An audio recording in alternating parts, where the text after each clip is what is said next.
So you need the calibration sequence for your Hobbywing speedo. Here it is. Start with neutral, full throttle, and finally full brake. And here's the table with the programmable items of the stock speedo in the CEN Ford PUMA.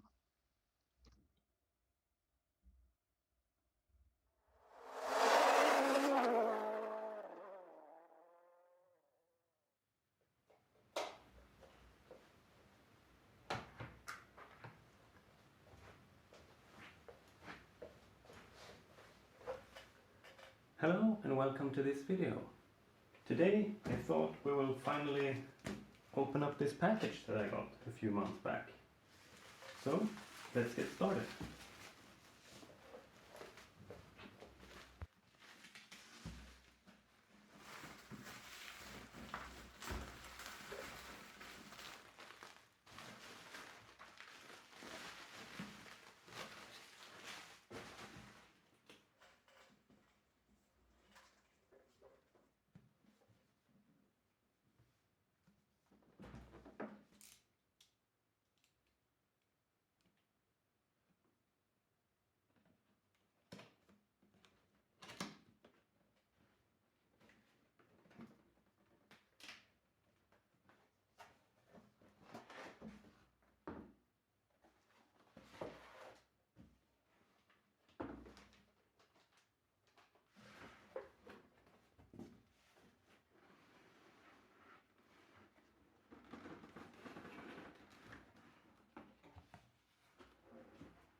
It's the bumper for the back, for the rear end.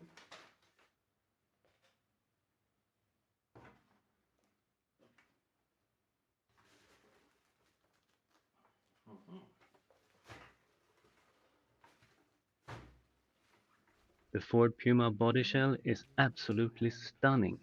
I really like it. I think it deserves a completely separate video, so let's put that aside for the moment and have a look underneath. Battery goes on the right, electronics on the left. The servo is a Savox, should be okay for an RTR. The motor and ESC combo is from Hobbywing, so it should be pretty solid. Overall, I'd say the electronics of this car seems to be pretty decent. The suspension feels nice and plush. It doesn't have any sway bars on, but it's going to be really interesting to see anyway how it handles when I get it to a track in the future. There is some noise here, but it's not metallic. It sounds more like plastic gears. I think I'm gonna have to have a look at the gear mesh later on.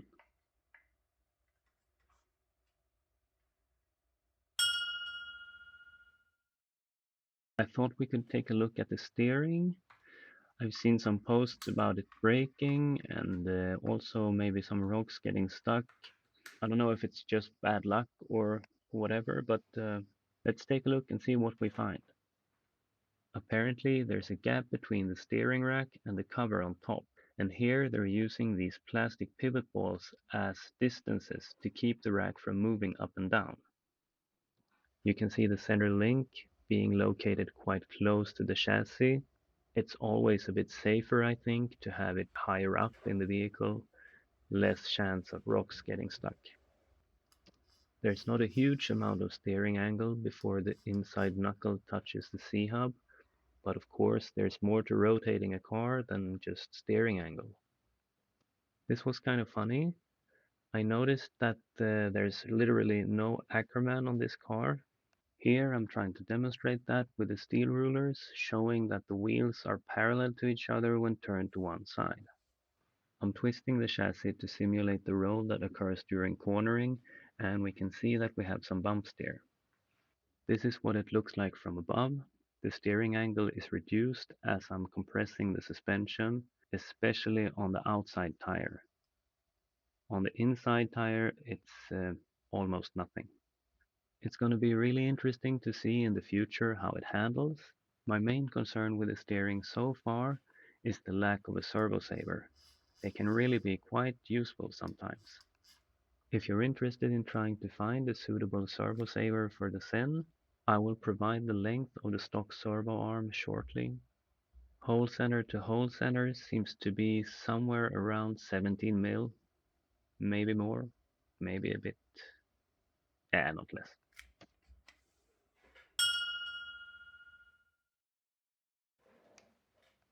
I wanted to get the gear cover off, and I'll show you why in a bit, but the two screws sitting in the motor mount were really tight.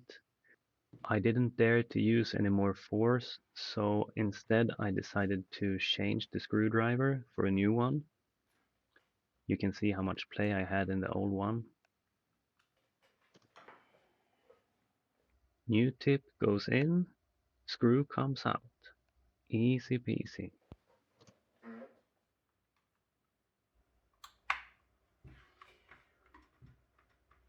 I think we can say that this was my first opportunity to destroy the car, but I'm happy I didn't take it.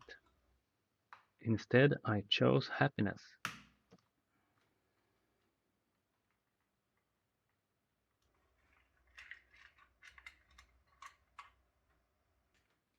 Take a look at this. The gear cover has a hole in it. I'm not sure what's the purpose of that, but I think I'm gonna block it somehow. It leads to this area behind the spur that I'm gonna hide with my hand now. Ooh, here's something. My car was delivered with quite a lot of gear play. For sure the teeth are pretty big, but I still think this was a bit too much. What do you think? Let me know in the comments. While I was back there, I also noticed something else that stood out to me. This pin seems to be a little bit longer than the drive cup that it's connecting to the shaft, so it's poking out a bit. I might just grind that off at a later stage to make it flush with the drive cup, because I don't want it sticking out like that. I decided to use hot glue to seal the hole. I think it's a nice non-permanent way of covering up holes like this. I don't know, maybe in the future there's going to be some use for that hole. Maybe a slipper clutch to install, I don't know. There it is. Hole is sealed, but it can easily be opened again if ever needed. So I can put it back in the car.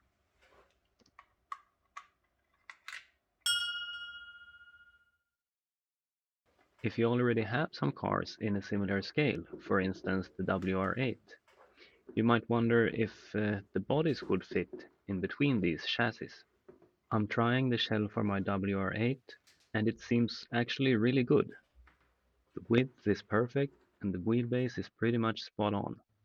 The only thing that keeps the WR8 shell from settling down is the rear diffuser of the CEN chassis, but that's easily removable, so I wouldn't see any trouble.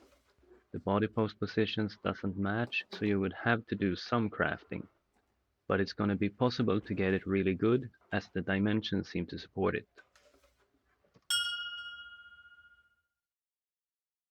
I want to be able to drive the car in all seasons, all year around, and in order to do so, I need the receiver box to be properly sealed, or at least have good opportunities for me to make it sealed.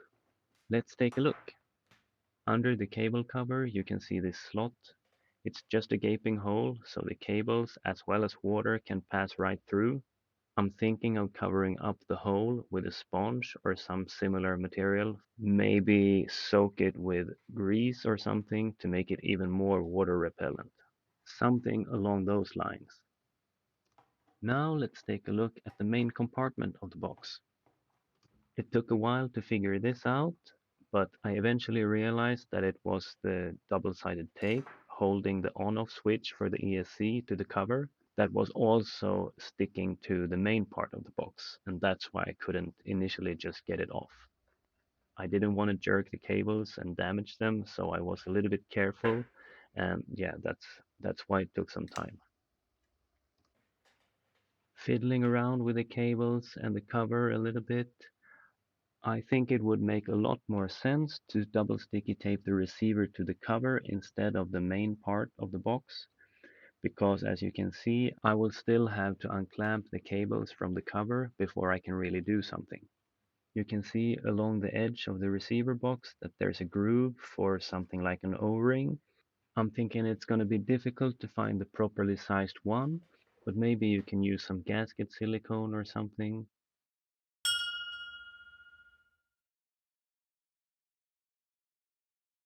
Just a quick word about the rear bumper. According to the instruction, you're supposed to cut away one hole for the PUMA, which I did, but that made fitting the shell to the rear body posts really difficult. So I ended up cutting away another half hole, like this. I put it back on the chassis and I could just see the final hole poking out at the end of the bracket. I'll leave it like this for now, but maybe I will have to do more trimming later on, because I didn't have this foam tape on there when I did the adjustment. Also some extra information regarding the rear bumper. This solution has been provided by CEN to prevent the rear of the body shell from folding into the wheel arches. This was a quite commonly reported problem during the early reviews. Let's see how it works out. I think it's really great that they responded to the feedback quickly and included this part in the kit. Great work! Apart from the car, there are other things included in the box. Let's put the chassis aside for a bit and have a look. Most important, we have the manual. In here you can find basic information if you're new to RC, but also there's the spare parts list and the exploded view that shows how everything's put together. It can be really handy to have a look in here to see a little bit what to expect when you're trying to disassemble something. Um, yeah, you might want to give it a try. The only thing I'm missing is the factory settings. It's always nice to know what oil's been used in case I want to change the setup in the future. Here we have some tools, some L keys, and the wheel wrench, really good. There are also the extra servo arms in case you want to use a different servo than the stock one with a different spline. Here's the manual for the speedo, which I showed previously. It has some information about the programmable settings. You might want to take a look at that, and also how to calibrate the ESC should you ever need to do so. I think that pretty much covers the chassis. Before I run it, I'm going to do some reinforcing of the body shell, like taping where the tires might rub and stuff like that.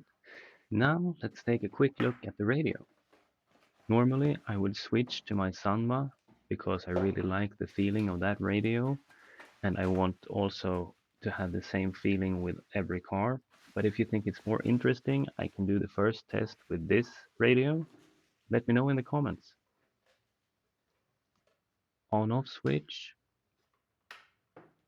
With these four you can adjust the trims and the EPA.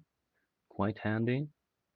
The steering wheel has a rubber thing on it instead of a foam. I think a foam bit is more commonly used.